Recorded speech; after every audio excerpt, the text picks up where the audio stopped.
Hello students, मुझे उम्मीद है आप सभी अच्छे होंगे। जैसा कि आप सभी स्टूडेंट्स को पता है, मैं आपको क्लास 9th मैथमेटिक्स के अंदर चैप्टर नंबर 1 रियल नंबर पढ़ा रहा हूँ। उसके अंदर भी मैं आपको बता रहा हूँ प्रूव दैट इरेशनल नंबर के बारे में। अब मैं आपको जो क्वेश्चन करवाने जा रहा हूँ, ये सीबीएसई बोर्ड एग्जाम 2024 के अंदर आया हुआ है। मैथमेटिक्स स्टैंडर्ड के एग्जाम में ये आया है। देख लेते हैं किस प्रकार ये क्वेश्चन है। एक बच्चे ने मुझे ऑफलाइन क्लास में ये क्वेश्चन भी पूछा था, तो देख लेते हैं किस प्रकार क्वेश्चन आया है। Prove that under root 2 plus under root 3 whole square is an irrational number. It is given that root 6 is an irrational number. इस तरीके से ये पूछा गया है और 3 नंबर में पूछा गया था। बहुत ही आसान ये क्वेश्चन था।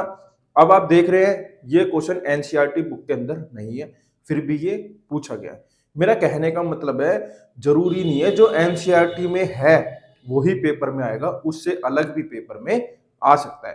तो देख लेते हैं इस तरह के क्वेश्चन किस तरीके से करते हैं।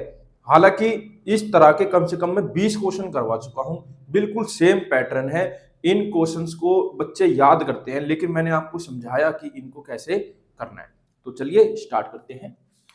तो इसको इस तरीके से भी पूछ सकता है, show that under root 2 plus under root 3 की होल स्क्वायर इज इरेशनल। कोई दिक्कत नहीं, सबसे पहली लाइन बिल्कुल फिक्स है। Let us assume to the contrary that root 2 plus root 3 whole की स्क्वायर इज रैशनल। तो हमने ये मान लिया कि जो हमें ये गिवन है root 2 plus root 3 whole square, ये क्या है, रैशनल है।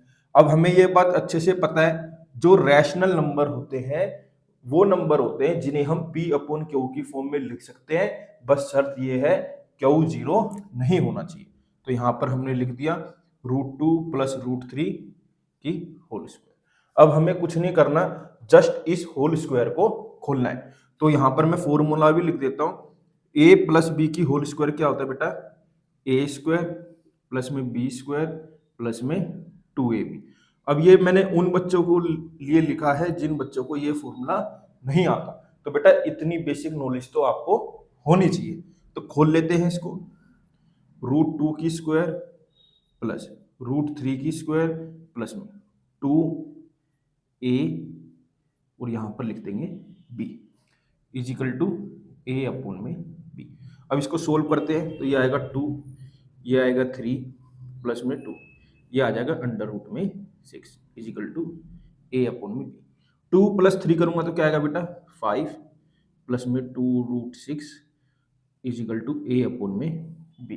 अब जस्ट हमें इसको थोड़ा सा सिंप्लीफाई करना है, तो कर लेते हैं। 2 root 6 is equal to a upon में b माइनस 5। अब हम क्या करेंगे, इस 2 को इधर भेज देंगे, लेकिन उससे पहले उधर थोड़ा सा सिंप्लीफाई कर लेता हूँ। यहाँ कुछ नहीं है तो अपॉन में 1, यहाँ पर मैं एलसीएम लूंगा तो आएगा b माइनस ये हो जाएगा 5।